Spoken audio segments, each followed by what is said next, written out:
Malam panjang yang kelam pun berlalu, diganti fajar pagi yang merekah.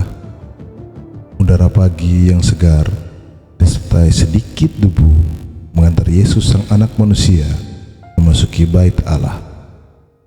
Dia berada di sana untuk mengajari mereka. Aku berkata kepadamu, barang siapa di antara kamu yang mempunyai iman sebesar biji sesawi, maka ia dapat berkata kepada pohon itu, tercabutlah dan tertanamlah ke laut, maka pohon itu akan taat padamu. Lihatlah Bartimeus. Aku bersaksi bahwa benar Bartimeus, imanmu lah yang menyelamatkan engkau. Yesus didatangi ahli-ahli Taurat bersama orang-orang Farisi dengan membawa seorang perempuan yang tertangkap basah berbuat zina untuk diadili di depan Yesus. Awas! Awas! Awas!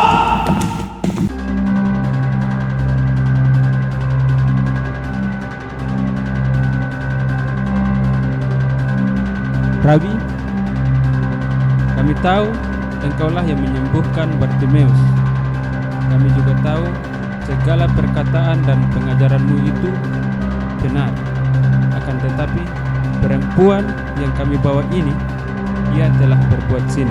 Para ahli Taurat mengatakan itu agar untuk mencobai Yesus, supaya mereka memperoleh sesuatu untuk menyalahkannya.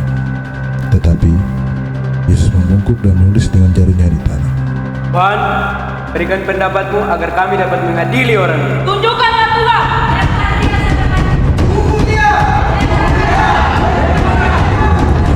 Terus-menerus bertanya kepadanya.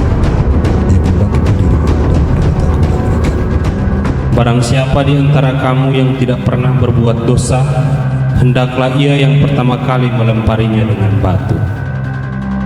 Setelah mendengar perkataan Yesus, semua orang Farisi dan ahli Taurat pun meninggalkan tempat itu satu persatu. Dan kemudian Yesus pun menghampiri perempuan itu dan berkata kepadanya, Hai perempuan, di manakah mereka? Tidakkah seorang pun yang menghukum engkau? Tidak ada Tuhan. Bangunlah, aku pun tidak menghukum engkau. Pergilah dan jangan pernah berbuat dosa lagi mulai dari sekarang. Mari ikutlah aku.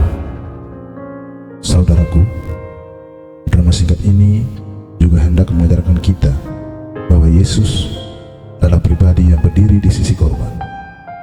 Dia bukan berada di belakang, tidak pula di depan, melainkan di samping korban yang nyawanya sedang terancam. Yesus berdiri di sana untuk menunjukkan keberpihakannya terhadap orang-orang yang terlibat zina dalam masyarakat. Bukan berarti perbuatan dosanya disetujui Yesus, melainkan bahwa orang-orang yang diperlakukan secara tidak adil, orang-orang yang tidak mampu membela dirinya sendiri, sangat perlu untuk ditolong. Hari ini, bukankah di sekitar kita banyak terjadi kekerasan-kekerasan yang serupa? Pelecehan seksual terjadi di mana-mana. Kasus kekerasan terhadap perempuan dan anak-anak meningkat drastis. KDRT, human trafficking, terus menjadi isu trending setiap harinya. Di manakah posisi kita saat ini? Semoga kita terpanggil untuk meneladani apa yang dicontohkan Yesus. Kita berdiri di samping mereka, merangkul mereka yang tak terangkul, menolong mereka yang tak tertolong, menghibur mereka yang terpuruk.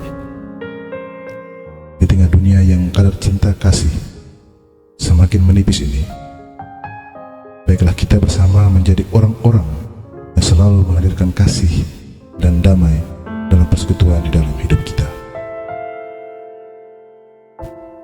Saudara-saudariku yang terkasih, drama yang barusan saja kita saksikan bersama ini juga hendak mengajarkan bagaimana Yesus memperlakukan perempuan yang tertangkap basah berbuat zina itu sebagai sesamanya manusia.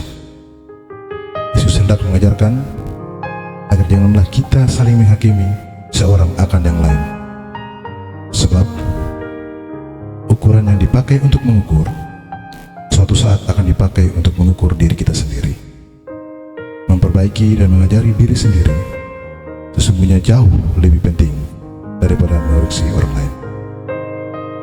Yesus mengajarkan bahwa hidup dengan penuh kasih, merangkul perbedaan, serta memanusiakan manusia adalah hidup yang berkenan kepadanya. Kasihilah sesama manusia seperti dirimu sendiri.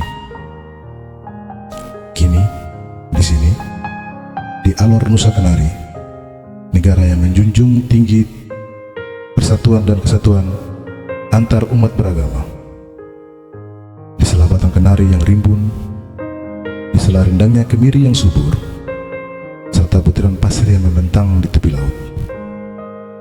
Kala lonceng gereja berdentang, kala suara azan maghrib berkumandang, pesan Yesus sungguh nyata dalam tutur budaya Alor.